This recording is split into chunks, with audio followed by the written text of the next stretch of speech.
আজকে আমরা আলোচনা করব পাংচুয়েশন নিয়ে আমরা আলোচনা করব। আমরা জানি পাংচুয়েশন আমরা নবম দশম শ্রেণীতে আমরা পাংচুয়েশন পড়েছি। আমরা দাড়ি কমা নিয়ে আমরা বিস্তারিত আলোচনা আমরা নবম দশম শ্রেণীতে আমরা অনেক পড়েছি, যেগুলো এসএসসি পরীক্ষাতে আমাদের দরকার লেগেছে। তো আমরা যদি খেয়াল করে দেখি যে এখানে দাড়ি কমা সম্পর্কে এখানে দেওয়া আছে, বিস্তারিত তথ্য দেওয়া আছে যে ফুল স্টপ সাধারণত 1 সেকেন্ড থামতে হয়, কমা সাধারণত 1 বলতে যতটুকু থামতে হয়, কোলন 1 সেকেন্ড থামতে হয়, সেমিকোলন হচ্ছে 1 বলার দ্বিগুণ সময় থামতে হয়, কোয়েশ্চেন মার্ক 1 সেকেন্ড থামতে হয়। এই যে থামতে হয় কতটুকু সেটা আমাদের বিভিন্ন পরীক্ষায় দেখা যায়, অনেক সময় লাগে। তো আমরা যদি কিছু ইম্পর্টেন্ট রুল দেখি সেটা হচ্ছে যে মানে ইংরেজি বাক্যের প্রথম শব্দ বা একটা সেন্টেন্স লিখলে যে শব্দের প্রথম শব্দটা অক্ষরটা যেটা সেটা অবশ্যই বড় হাতে অক্ষর লিখতে হয়। যেমন ইংরেজি বাক্যে প্রথম শব্দে ক্যাপিটাল লেটার ব্যবহৃত হয়। প্রথম মানে কোনো একটা সেন্টেন্স শুরু করলে যে প্রথম যে শব্দটা তার প্রথম অক্ষরটা বড় হাতের হয়। মানুষ, প্রতিষ্ঠান এবং স্থানের নাম হলে বড় হাতে লিখতে হয়। দেশ এবং গ্রন্থ, দেশ এবং গ্রহ বা নক্ষত্রের নাম হলে বড় হাতে লিখতে হয়। দিন, মাস এবং উৎসবের নাম হলে বড় হাতে লিখতে হয়। তারপর মানুষের পদবি বা ভাষার নামে আগে মানে নাম হলে বড় হাতে লিখতে হয়। জাতি, ধর্ম বা ভাষা হলে আমাদেরকে বড় হাতে লিখতে হবে, সেটা বলতেছে। যে সংবাদপত্র, ম্যাগাজিন, বই বা চলচ্চিত্রের নাম যদি হয় সেটা বড় হাতে অক্ষরে লিখতে হয়।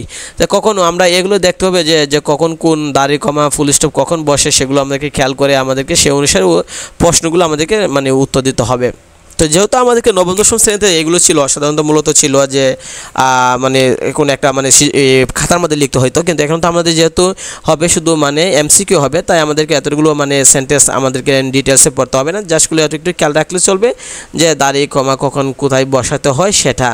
তো আমরা যদি বিগত সালের প্রশ্ন থেকে অনেকগুলো সেন্টেন্স যদি আমরা দেখি তাহলে দেখা যায় যে অনেকগুলো প্রশ্ন এগুলো থেকে আসে, যেগুলো আমরা মানে ব্যবহার করা হোক এমসিকিউ হিসেবে। যেমন চোজ দা 2 নাম্বারটা আমরা যদি খেয়াল করে দেখি, যেমন choose the sentence with the correct punctuation, কোনটা মানে কোন বাক্যটা আমাদের মানে যথাযথ সঠিক পাংচুয়েশন ব্যবহার করা হয়েছে সেটা বলতেছে। যেখানে বলতেছে যে বি নাম্বারটা হচ্ছে যথাযথভাবে ব্যবহার করা হয়েছে। তো এখানে মানে সূত্র কি? সূত্র তো এটা যে সেন্টেন্স যদি আমরা সমাপ্ত হয় তাহলে ফুল স্টপ দেব, যদি আমরা কমা ব্যবহার করতে পারি বা সেমিকোলন ব্যবহার করতে পারি, এইগুলোই তো সূত্র, যেটা নবম দশম শ্রেণীতে আমরা পড়েছি। তো বিগত সালে আমরা যদি খেয়াল করে দিই তেমন প্রশ্ন এখান থেকে আসে না, কারণ আমরা জানি পাংচুয়েশন থেকে তেমন আসেন। তারপর কিছু 2-1টা হলো ব্যতিক্রম, অনেক সময় তো মারে, 1-2টা প্রশ্ন হলে ব্যতিক্রম অনেক সময় দিয়া দেয়, যার কারণে আমাদেরকে খেয়াল রাখতে হবে। এগুলো মানে একটু হলে খেয়াল রাখতে হবে যে এখান থেকে প্রশ্ন আসলে যেন আমি পারি ওইটা।